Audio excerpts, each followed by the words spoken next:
Hi guys, நான் தான் உங்க Techbrock. இனி நம்ம எதை பற்றி பார்க்க போகிறோம்னா விவோவோட Y சீரிஸை பற்றி தான் நான் உங்களுக்கு சொல்ல போகிறேன். ஆல்ரெடி விவோ Y சீரிஸ் ரொம்ப பட்டையை கிளம்பிட்டு வந்துட்டு ஏன்னா கம்மி ப்ரைஸும் நிறைய ஃபியூச்சர்ஸோடு வந்தாங்க. ஸோ இந்த தடவை வந்திருக்காங்க Y27. எஸ் V27க்கு அப்படியே இது ஆப்போசிட்டாக இருக்குது. So Y27.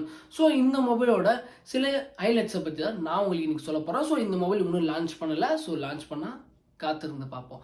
ஸோ இப்போ வாங்க வீடியோவில் போகலாம். இது என்ன பிரமாதம்? இது விட பெசலைட் ஒண்ணு இருக்கு. கூவுடா. ஓகே, நீங்கள் யாராவது இப்போ பட்ஜெட்டில் ஒரு மொபைல் வாங்கணும்னு ஆசைப்படுறீங்களா? அதாவது எனக்கும் விவோவில் தான் எனக்கு வேணும் அப்படின்ற மாதிரி ஒரு லவர்ஸ் இருப்பாங்களே. ஸோ விவோனா எனக்கு ரொம்ப பிடிச்சிருக்கு, நம்பிக்கையாக இருக்குது, எல்லோரும் வாங்குறாங்க, நல்லா இருக்குப்பா, அதான் நானும் அதை வாங்கிக்கிறேன். ஆனால் எனக்கு ஒரு ப்ரைஸ் கம்மியான ரேட்டாக வேணும்ப்பா, ஆனால் நிறைய ஃபீச்சர்ஸும் எனக்கு வேணும்ப்பா. ஸோ அந்த மாதிரி மொபைலை பற்றி தான் நான் உங்களுக்கு இன்றைக்கி சொல்ல போகிறேன். ஸோ இந்த மொபைல் பார்த்தீங்கன்னா Y27. ஸோ இதோட டிஸ்பிளே பார்த்தீங்கன்னா 6.6 இன்ச்சு கொண்ட ஒரு எல்சிடி டிஸ்பிளே, ஆனால் ஃபுல் ஹெச்டி ப்ளஸ் டிஸ்பிளேயோடு வருது. ஸோ இது ஃபுல் ஹெச்டி டிஸ்பிளே வந்து இப்போ வந்து ரெகுலராக வருது தான். ஸோ இது வந்து ரொம்ப மட்டமானதுலாம் யாரும் நினச்சிக்காதீங்க. நம்ம யூஸ் பண்ணுற மொபைலோட நம்ம இப்போ சாதாரண ஒரு 12,000 15,000 என்ன ஒரு டிஸ்பிளே யூஸ் பண்ணுறோமோ அந்த டிஸ்பிளே தான் அதிலே கொடுத்துருக்காங்க. தென் அடுத்ததாக பார்த்தீங்கன்னு வச்சுக்கோங்களேன், இதோட கேமரா பார்த்தீங்கன்னா பின் பக்கத்தில் மொத்தம் 2 கேமரா கொடுத்துருக்காங்க. ஸோ எப்பயும் போல தான் எல்லாரும் வாரி வழங்கி கொடுக்குற மாதிரி தான். ஸோ 50 மெகா பிக்சலுக்கான ஒரு மெயின் கேமரா அண்ட் 2 மெகா பிக்சலுக்கான ஒரு டெப்த். ஓகேங்களா? ஸோ இந்த 50 மெகா பிக்சல் மெயின் கேமரா எந்த அளவுக்கு இருக்கும்பா அப்படி கேட்டிங்கன்னு வச்சுக்கோங்களேன். இப்போ நம்ம யூஸ் பண்ணுற சில மொபைல்ஸில் பார்த்தீங்கன்னு வச்சுக்கோங்களேன் 13 MB தான் ஃபஸ்ட்லாம் இருந்தது. ஐ மீன் ஒரு 48 வச்சுக்கோங்க, அவ்வளோதான். இப்போ ரெகுலராக வர எல்லா மொபைலும் எந்த அளவுக்கு இருக்குது அந்த மாதிரி தான். அதாவது 15,000 ரூபாய்க்குள்ளே இருக்கிறது நான் சொல்கிறேன். ஓகேங்களா? அந்த மொபைல்லாம் எந்த அளவுக்கு கேமராவோட ஃபெசிலிட்டிஸ் இருக்கோ அது எல்லாமே இதில் இருக்கும். ஓகேங்களா? ஃப்ரண்ட்டில் பார்த்தீங்கன்னா 8 மெகா பிக்சல். ஸோ இல்லை செல்ஃபி எடுக்க முடியாது கேட்டிங்கன்னு வச்சுக்கோங்களேன். செல்ஃபினா ரொம்பலாம் இல்லை, எடுக்கலாம், நல்லாயிருக்கும் ஓரளவுக்கு. ஏன்னா ஆல்ரெடி விவோ வந்து பியூட்டி போட்டு தள்ளுருவானுங்க, நம்ம முகத்தில் இருக்கிற மேக்கப்போட எக்ஸ்ட்ரா மேக்கப் போட்டு தள்ளுருவானுங்க. ஸோ அதனால் அது ஒன்றும் பிரச்சனையாக இருக்காது நான் நினைக்கிறேன்.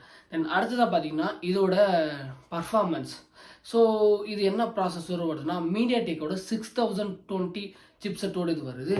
ஸோ இது எந்த அளவுக்கு இருக்குன்னு கேட்டிங்கன்னு வச்சுக்கோங்களேன், நல்லா இருக்கும் தான் நான் சொல்கிறேன். ஸோ எதோட எந்த அளவுக்கு பர்ஃபார்மன்ஸ் இருக்குன்னா ஸ்னாப்ட்ராகனோட 695. ஸோ ஆல்ரெடி தெரியும் ஸ்னாப்ட்ராகனோட 695 சிப்செட் வந்து நல்ல ஒரு பர்ஃபார்மன்ஸுக்கான ஒரு சிப்செட் தான்.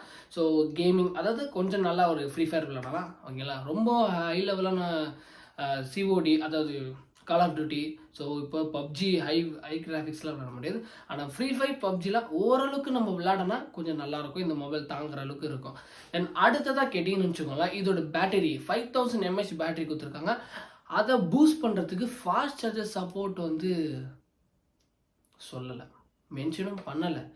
எஸ், இந்த மொபைலோட ஹைலைட்ஸ்லாம் பார்த்தீங்கன்னு வச்சுக்கோங்களேன், இப்போ நான் கவர் பண்ணதை மட்டும் தான் ஹைலைட்ஸாகவே அவங்க கொடுத்துருக்காங்க. வேறு எந்த ஒரு விஷயமும் அவங்க இன்க்ளூடிங் பண்ணாமல் தான் வச்சுருக்காங்க. ஏன்னா அந்த மொபைலை பற்றி ஒரே ஒரு ஃபோட்டோ தான் அவங்க வச்சுருக்குது. அந்த ஒரு ஃபோட்டோ தான் இப்போ நீங்கள் டிஸ்பிளேயில் பார்த்துருப்பீங்க. ஏன்னா அதுக்கு மேலே கவர் பண்ணவே என்னால் முடியல. ஏன்னா அவங்க வந்து விவோட அஃபிஷியலும் போய் பார்க்குறேன், கிடைக்கவே இல்லை. ஸோ அதனால் வந்துட்டுக்கப்புறம் பார்ப்போம். ஓகேங்களா? ஸோ ஓகே, இதோட விலையும் சொல்லலை. ஸோ இதோட விலை எந்த அளவுக்கு இருக்குது நான் எக்ஸ்பெக்ட் பண்ணுறேன்னா, ஸோ நல்ல ஒரு ப்ராசஸர், ஸோ நல்ல ஒரு டிஸ்பிளே, நல்ல ஒரு கேமரா, ஓகே ஓரளவுக்கு ஓகே. ஸ்டோரேஜை பற்றி சொல்ல மாட்டேன் பார்த்தீங்களா? ஸோ ஸ்டோரேஜை பார்த்தீங்கன்னா 6GB RAM 128GB வேரியண்ட்டில் வந்து லான்ச் பண்ணுறாங்க. ஸோ இது ஒரு ஆவரேஜான ஒரு இப்போ இருக்கிற எல்லா மொபைலும் தேவையான ஒரு ரேம் அண்ட் ஸ்டோரேஜ் தான் இது. ஸோ அதனால் எந்த ஒரு பயமும் இருக்க தேவையில்ல. 6GB RAM நல்லா பர்ஃபார்ம் பண்ணும். ஓகேங்களா? ஸோ அதில் எந்த ஒரு மாற்றமும் இல்லை. ஸோ இதோட ப்ரைஸ் ரேட்டு பார்த்தீங்கன்னா இப்போ வந்துடலாம். ஸோ இது வந்து ஒரு 14லேருந்து ஒரு 15குள்ளே இருக்கலாம், இல்லைனா ஒரு 13லேருந்து 15குள்ளே இருக்கலாம். ஆக மொத்தத்தில் 12Kலேருந்து 15குள்ளே இருந்தால் இது ஒரு நல்ல மொபைல் தான் நான் சொல்லுவேன். ஒரு நார்மல் யூசேஜுக்கு ஏதாவது ஒரு மொபைல் வேணும்ப்பா அப்படின்னா இந்த மொபைல் நல்ல பட்ஜெட்டில் தான் இருக்கும் நான் உங்களுக்கு சொல்கிறேன். ஓகே, ஸோ இந்த வீடியோ உங்களுக்கு பிடிச்சிருந்தா மறக்காமல் இந்த வீடியோக்கு ஒரு லைக் பண்ணிடுங்க, அப்புறம் ஷேர் அந்த கமெண்ட். ஸோ இந்த மாதிரி ஹைலைட்ஸ்க்கான வீடியோஸ் வந்து உங்களுக்கு வேணும்னா நீங்கள் மறக்காமல் தாராளமாக கமெண்ட்ஸில் கமெண்ட் பண்ணால் நான் போட காத்துட்ருக்கேன். ஸோ லவ் யூ கைஸ், பாய். வேறு வீட்டில் தரமாக வந்து நான் உங்களை சந்திக்கிறேன். நன்றி, வணக்கம். மாற்றம் ஒன்றே மாறாதது.